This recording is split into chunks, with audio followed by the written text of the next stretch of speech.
Friends, हमारे channel में आप सभी का स्वागत है। बाबा गोरखनाथ कैसे प्रकट हुए? बाबा गोरखनाथ कैसे प्रकट हुए, इसकी कहानी भारतीय संतों की सिद्धियों को दिखाती है।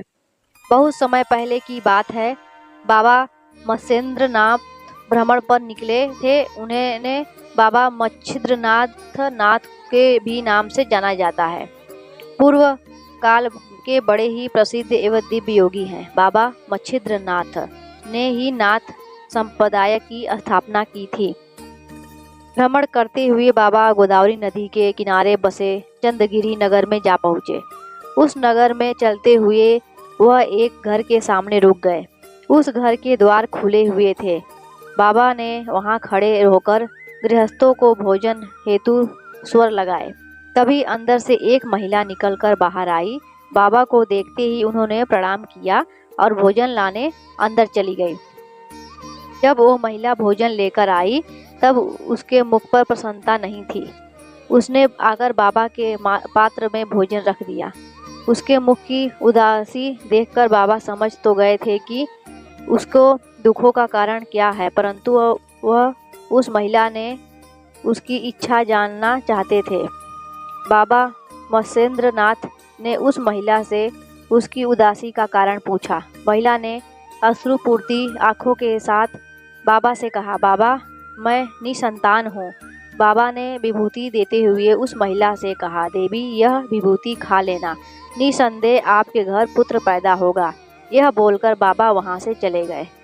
अब महिला विचार में पड़ गई कि उसे यह विभूति खाना चाहिए या नहीं। एक तो लोक लाज की बात भी थी, दूसरा आसपास की महिलाओं ने भी उस महिला को विभूति नहीं खाने की सलाह दी थी। सारी बातें सोचने सुनने के बाद उस महिला ने विभूति को नहीं खाने का निर्णय लिया। उस नगर में एक स्थान था जहां वर्षों से लोग गोबर जमा करते थे, फिर बाद में उस गोबर को खेती में उपयोग करते थे। उसी गोबर के ढीले पर जाकर उसने उस विभूति को फेंक दिया। 13 वर्षों के बाद बाबा उस नगर में वापस आए। नगर आने के बाद वह उस महिला के द्वार पर पहुंचे और स्वर लगाए। द्वार पर बाहर निकली तो बाबा ने उसे उसके संतान के बारे में पूछा। महिला ने बाबा को बताया कि उसे कोई संतान नहीं हुई।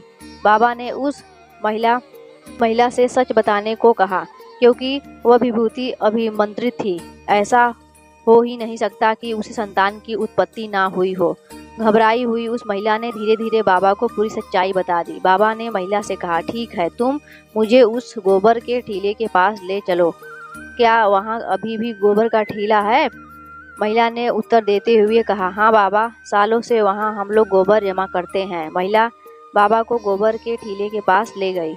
वहाँ पहुंचकर बाबा ने जोर से स्वर लगाया, अलख निरंजन। बाबा ने स्वर लगाने से कुछ समय बाद गोबर के ढीले के बहुत अंदर से एक बालक निकला। महिला और गांव वाले गोबर के अंदर से निकले बालक को देखकर अचंभित रह गए। वह बालक लगभग 12 वर्ष का था। जब बाबा उस बालक को ले जाने लगे तब महिला ने बाबा से माफ़ी मांगी और उस बालक को उसे देने को कहा। बाबा ने महिला को मना करते हुए कहा कि अब वह इस बालक के प्रति अधिकार नहीं रखती है। बालक का पालन पोषण शिक्षा दीक्षा बाबा स्वयं करेंगे। 12 वर्षों तक गोबर में रक्षित रहने के कारण इस बालक का नाम गोरक्ष पड़ा। यह बालक बड़े होकर बाबा गोरक्षनाथ एवं बाबा गोरखनाथ के नाम से प्रसिद्ध हुआ। जय हो बाबा गोरखनाथ।